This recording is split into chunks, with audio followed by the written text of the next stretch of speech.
جی دوسرے مسئلے مسائل ہیں, کام جاب نہیں کر پاتا, کنسسٹنٹ نہیں ہے زندگی میں, گول سیٹ نہیں کرتا, شادی کر دو عورت آ جائے گی ٹھیک ہو جائے گا. اسی طرح so does with the maturity. ہم سمجھتے ہیں اگر کوئی نہیں ہے یار معاملات نہیں سنبھالتا یا لائف کو سیریس نہیں لیتا, شادی کراؤ ٹھیک ہو جائے گا. تو میچورٹی کا بھی ایک اہم رول ہے کہ جب تک بندہ میچور نہ ہو شادی کرا دیں اور وہ چینج ہو جاتا ہے. دیکھیں وہی والی بات آ جاتی ہے کہ یہاں پر شعور لیک کر رہا ہے کہ ہر چیز کا حل شادی ہے. کہ اگر ہم دیکھتے ہیں کہ ہماری اس فیلڈ میں اگر ہم مینٹل ہیلتھ کی بات کریں تو اگر کسی کو ڈپریشن ہے یا انگزائٹی ہے یا اس طرح کے تو کہتے ہیں شادی کرا دو صحیح ہو جائے. ہاں بالکل ایسا ہی. تو یہاں سے آپ کو اندازہ آپ لگا سکتی ہیں کہ ہم کہاں پر ہیں ابھی. تو اویئرنیس کی تو بہت زیادہ ضرورت ہے اور شادی حل نہیں ہے. ہم نے تو یہی بنایا ہوا جی شادی ہر مسئلے کا حل ہے. کیونکہ دیکھیں نا جس سینیریو کی آپ بات کر رہے ہیں وہاں کرنے والا اور کرانے والا دونوں شدید گناہ گار ہیں. جس دن ہمیں یہ سمجھ میں آ جائے گا کہ یہ زیادتی کر رہے ہیں, یہ غلط کر رہے ہیں, ایک بالغ مرد اور ایک عورت کا کلی اختیار ہے دنیا کے قانون میں اور آخرت کے قانون میں کہ وہ فیصلہ کریں گے کہ ہمیں شادی کرنی ہے. اس کے لیے ایک بجائے ایک پوری شرائط ہے کہ کیا وہ جسمانی طور پر, ذہنی طور پر, عقلی طور پر, مالی طور پر اس حد تک قابل ہو گیا ہے کہ وہ شادی کر سکتا ہے, نہیں تو نہیں کر سکتا. آپ دیکھیں کہ یہ دین شادی کی ترغیب دیتا ہے, لازم نہیں کرتا.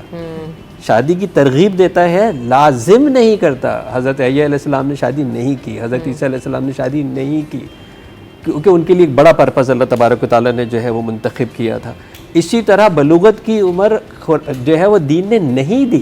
وہ بتائے گا کہ جی ذہنی طور پر اور جسمانی طور پر جب بالغ ہوگا لڑکا اور لڑکی اور اس کے ٹیسٹ موجود ہیں. جیلم کی بچی اور تھر کی بچی ایک وقت میں بالغ نہیں ہوں گی کیونکہ ان کی انوائرمنٹ ڈیفرنٹ ہے, ان کی انوائرمنٹ ڈیفرنٹ ہے. اب اگر آپ یہ فکس کرنے کی کوشش کریں گے اور اس طرح کے معاملات جو ہے وہ کریں گے کہ جی وہ عقلی طور کے اوپر صحیح نہیں ہے, وہ ایک نشے کے اندر تو اس کو علاج کی ضرورت ہے. شادی کے علاج کیسے ہو سکتا ہے؟ اور پھر آپ اس کو لا کے اس کی زندگی خراب کریں گے, اس کے آنے والے بچوں کی زندگی خراب کریں گے. جو اس کے اندر شامل ہوں گے وہ سب گناہ گار ہوں گے. اور اس طرح کی بھی شادیاں میں تو کہتا ہوں کہ جی ایک شخص جو کوما کے اندر ہے, ایک شخص جو ہاسپٹل کے اندر ہے, ایک شخص جو اپنے بیچارے شعور کے اندر نہیں ہے, وہ اس وقت دنیا سے جو ہے وہ جا رہا ہے اور انہوں نے وہاں پہ دیکھا اور پھپھی نے ایک ہاتھ اس کا پکڑ کے دے دیا اور پھپھی نے بھی کتنا غلط کام کیا. اور ہم پر لازم نہیں ہے پھپھی کی اس بات کو ماننا. اب وہ کہہ رہی جی مرتے ہوئے کہہ گئی تھی. ارے بھائی مرتے وہ کیا کہہ گئی تھی, وہ تو اپنے شعور میں نہیں تھی نا. آپ تو شعور کے اندر ہے. شادی شعوری فیصلہ ہے کرنے والوں کا, کروانے والوں کا نہیں, کرنے والوں کا. پھر تو وہی والی بات ہے کہ یہاں پر مجھے ہماری سوسائٹی کے اندر کیا مطلب پیرنٹس کا میچورٹی لیول کم نظر آ رہا ہے. اس طرح 100% اس طرح مجھے یہ ریلیشن نظر آ رہا ہے کہ ہم بچوں کے اوپر بہت ساری چیزیں امپوز کر رہے ہیں اور وہ بچہ بھی جو ہے نا وہ کیونکہ پیرنٹس کے زیر اثر ہے, انڈیپینڈنسی اتنی نہیں ہے. اگر ہم ویسٹ میں جائیں تو ہم نے ہر طرح سے from the very young age دیکھا کہ بچوں کو انڈیپینڈنٹ کیا جاتا ہے تاکہ وہ بھی میچور ہو جائیں, اپنے معاملات کو دیکھ سکیں. تو آپ سمجھتی ہیں کہ ہمیں بڑوں کو بھی اپنے آپ پر کام کرنے کی, جیسے عمران بھائی نے کہا کہ بھائی تعلیم پہلے خود جاؤ, خود مدرسے سیکھو, خود دیکھو. تو ہم یہ بڑے بھی تو نہیں اس چیز کو انڈرسٹینڈ کریں نا. بڑے پھر وہی ریلیٹ کر رہے ہیں ایج کے, ہمیں زیادہ پتہ ہے, ہمارا تجربہ تم سے زیادہ ہے, ہوگا بھی, لیکن ہر چیز کے اندر ایک جیسی چیز اپلائی نہیں ہوتی ہے. اچھا یہ کلچر کی بھی بات ہوتی ہے. ہمارے یہاں یہ ہوتا ہے کہ اگر بچہ صحیح بھی بات کر رہا ہے نا تب بھی اکثر پیرنٹس دیکھے گئے کہ وہ ایکسیپٹ نہیں کرتے, وہ کہتے ہیں کہ یہ ہو ہی نہیں سکتا.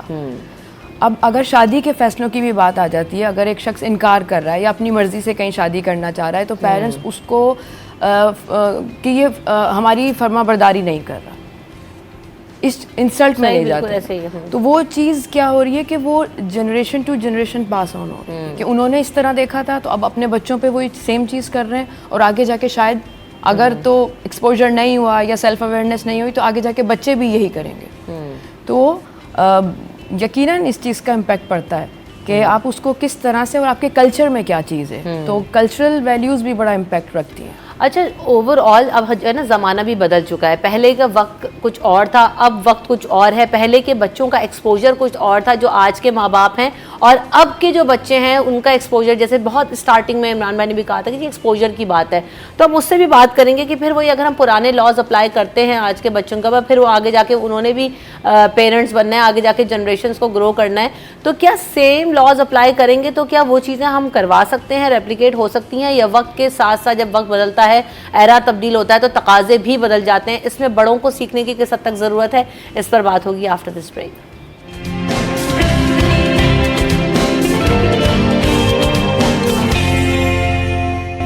Welcome back in city at 10. وقت کے تقاضے بدلتے ہیں. دور حاضر میں اگر ہم بات کریں تو ہم ایموشنل میچورٹی, انٹلیکچوئل میچورٹی کی جب ہم بات کرتے ہیں تو ساتھ ساتھ ہمیں یہ بھی ریلیٹ کرنا ہوگا, یہ سب چیزیں انٹیلیجنس کے ساتھ, ایکسپیرینسز کے ساتھ آتی ہیں.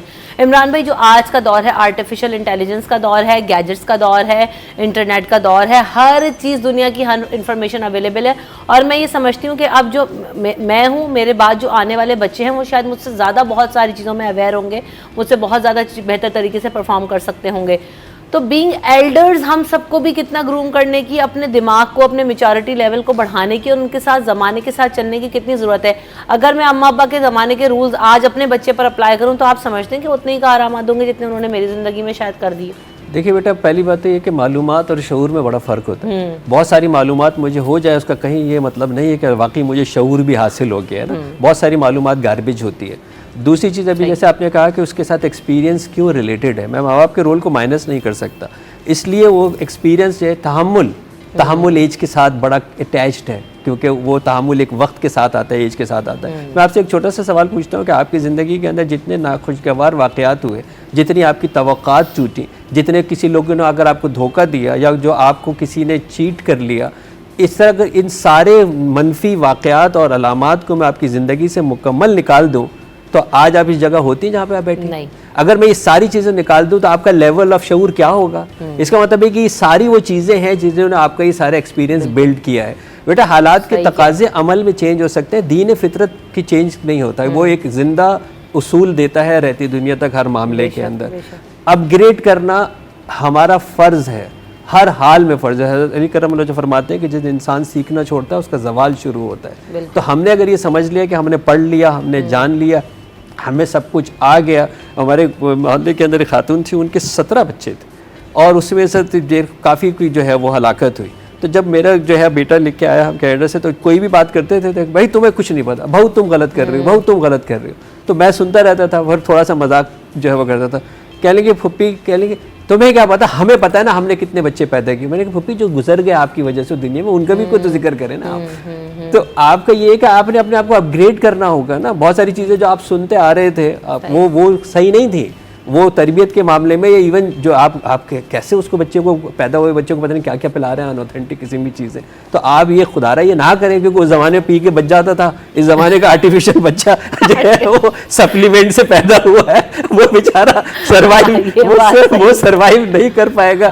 خدا رہا یہ مطلب کیمیکل زیادہ سرما اس کی آنکھ میں نہ لگائیں, اللہ نہ کرے نابینا ہو جائے گا. تو آپ یہ چیزیں, میرا سوال یہ ہے کہ اپ گریڈ کرنا میرے لیے لازم ہے, ہر حال میں لازم ہے, یہ میری زندگی کا تقاضا ہے.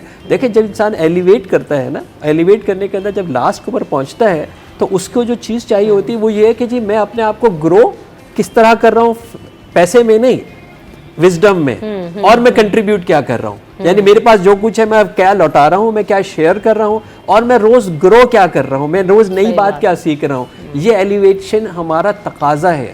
جو لوگ اس کے اندر سمجھتے ہیں کہ یہ ہماری ذمہ داری نہیں ہے یا ہمیں نہیں ہے, تو ان کی زندگی بڑی پھیکی ہے, بڑی میکینیکل ہے, بڑی پریشان کن ہے. اور دوسری بات یہ کہ جو والدین کو میں سمجھتا ہوں وہ ایک لفظ ہر حال میں دوبارہ شروع کرنا چاہیے اگر زندگی میں نہیں کیا, اور وہ ہے آئی ایم سوری, کہ مجھے نہیں آتا لیکن میں ابھی سیکھ کے بتاتا ہوں, میں پوچھ کے بتاتا ہوں, میں جان کے بتاتا ہوں, یا بیٹا میں نے غلط کہہ دیا تھا, مجھے نہیں پتا تھا. آپ انٹرنیٹ کے بچے ہو, آپ یونیورسٹی گئے ہو, اب میں تو میرے والد صاحب اسکول نہیں گئے, ٹھیک ہے, میں سلیکان میں اور آکسفورڈ میں پڑھاتا ہوں, ٹھیک ہے, لیکن میں فخر سے میں نے اپنی کتاب کے اندر لکھا کہ میں نے وہ وزڈم جو آپ کو پڑھا رہا ہوں یہ میں نے اپنے والد سے سیکھی ہے.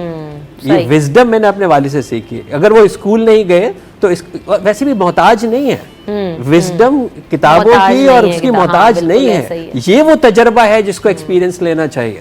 یہ وہ تجربہ ہے جو آپ کے پیرنٹس جو ہے وہ سکھا سکتے ہیں, جس میں سب سے بڑی چیز تحمل ہے, کہ ہر چیز جو انسٹنٹ چاہیے نا وہ آپ کو پاز کرنا سکھا دیں گے. اچھا, میں اسی طرف آنے والی تھی, سوال لے کے ہیرا کی طرف, کہ ہم بہت عمران بھائی کی باتوں میں, آپ لوگوں کی باتوں میں, سب میں یہ چیز نظر آ رہی ہے کہ بائی دا ٹائم صبر کے ساتھ, پریکٹس کے ساتھ, آپ کے لائف سٹائل کے ساتھ جو نا میچورٹی اور آپ کے دماغ کی گروتھ ہوتی ہے اور وہ نظر آتی ہے. تو ہم جو بے صبرے سے لوگ ہیں آج کل, اور دور بھی ایسا نا, وہ 30 سیکنڈز کی ویڈیو میں بھی ہم سے صبر نہیں ہوتا, اس کو بھی پلٹنا چاہتے ہیں, نکالو اس کو, اگلا کیا ہے. بچوں کے اندر بھی یہ جو ہے نا وہ ابھی سے چیز پیدا ہو گئی ہے. یہ صبر, تحمل اور کنسسٹنسی پیدا کرنے کے کیا طریقے ہیں زندگی؟ دیکھیں بچہ کبھی بھی اگر آپ اس کو وربلی کچھ کہیں گے نا تو چانسز کم ہے کہ وہ سیکھے گا, لیکن جو وہ دیکھ رہا ہوگا نا بالکل کہ اس کے پیرنٹس کس طرح سے رسپونڈ کر رہے ہیں, کس طرح سے ریئیکٹ کر رہے ہیں, کس طرح سے اس سچویشن میں اس کی موم نے اس چیز کو ہینڈل کیا, وہ لرن کرے گا, وہ سیکھے گا. تو اگر کوئی ماں یہ شکایت کر رہی ہے کہ میرا بچہ جلد بازی کر رہا ہے یا گھبرا جاتا ہے یا تیز آواز میں بات کرتا ہے, تو اسے پہلے یہ دیکھنا چاہیے کہ یہ کہاں سے وہ سیکھ رہا ہے. اور اگر, کیونکہ زیادہ تر بچے کا ٹائم اپنے ماں باپ کے ساتھ گزرتا ہے, تو سب سے پہلے تو وہ گھر سے ہی سیکھتا ہے ساری چیزیں, تو اس چیز کو کنسیڈر کرنا چاہیے. دوسرا میں ایڈ کرنا چاہوں گی کہ ابھی ہمارا جو فوکس ہے کہ پیرنٹس سکھائیں یا وہ شعور بچوں کو, میں اب کہتی ہوں کہ جن بچوں کا ایکسپوجر ہو گیا اور وہ یہ سمجھتے ہیں کہ ہاں کہ وہ اویئرنیس ان میں زیادہ ہے اور پیرنٹس کو وہ ایکسپوجر نہیں ملا یا پیرنٹس نے اپنے حساب سے اپنا بیسٹ کیا جتنی ان کی نالج تھی, تو اب یہ ڈیوٹی بچوں پر آتی ہے. مجھے ایسا لگتا ہے کہ وہاں پر آپ نے انہیں کمیونیکیٹ کرنا ہوگا, لیکن اس کمیونیکیشن میں خیال یہ رکھنا ہوگا کہ آپ ہرٹ نہ کریں, چاہے وہ پیرنٹس کی فیلنگ ہو یا اپنے بڑوں کی. تو یہاں پر کمیونیکیشن کا ایک ہوتا ہے کہ آپ نے کس طرح سے سکھانا ہے اپنے بڑوں کو, کیونکہ کئی ایسے میں نے دیکھے ہیں جن کو نہیں پتہ اسمارٹ فون کس طرح سے آپریٹ کیا جاتا ہے یا کیا ہے یوٹیوب یا یہ ساری چیزیں. تو وہاں پر جو بچے بڑے ہو رہے ہیں نا, ان کی تھوڑی رسپانسبلٹی ہے کہ اپنے بڑوں کے ساتھ بیٹھیں, ان کو اویئرنیس دیں جو وہ سیکھ رہے ہیں. صحیح, بالکل. جاتے جاتے بالکل تھینک یو سو مچ ہیرا, آپ نے وقت دیا. عمران بھائی آپ نے وقت دیا. بہت ساری ابھی بھی ہو سکتی ہے, لیکن وہی والی بات ہے, یہ آن گوئنگ ایشوز ہیں جن کو ہم وقتاً فوقتاً کرتے رہتے ہیں اور سیکھتے رہتے ہیں. سیکھنا زندگی میں جو ہے نا جب آپ چھوڑ دیتے ہیں, جیسے عمران بھائی نے بھی کہا اور قول علی بھی ہے کہ ہم سب اپنی زندگیاں سٹاپ ہو جاتی ہیں وہاں پر آ کے جب آپ سیکھنے کا عمل روک دیتے ہیں. پتھر کی مانند آپ کی جو ہے نا زندگی ہو جاتی ہے. تو سیکھتے رہیے, اپنی زندگیوں میں بہتری لے کر آتے رہیے, اور ہم سب کو بھی اپنا فیڈ بیک ضرور دیا کیجیے کہ آپ کو ٹاپکس کیسے لگتے ہیں. آپ سجیشنز بھی دے سکتے ہیں, اگر کچھ چاہتے ہیں کہ ہم جس کے بارے میں گفتگو کریں تو ہمارا واٹس ایپ نمبر ہوتا ہے, اس پہ ضرور بتا سکتے ہیں. تھینک یو سو مچ, آپ دونوں کا شکریہ. یہاں پر رمشا کنول اور پوری ٹیم کو دیجیے اجازت. ہمیں دعا میں ضرور یاد رکھیے گا. اللہ نے کے بعد.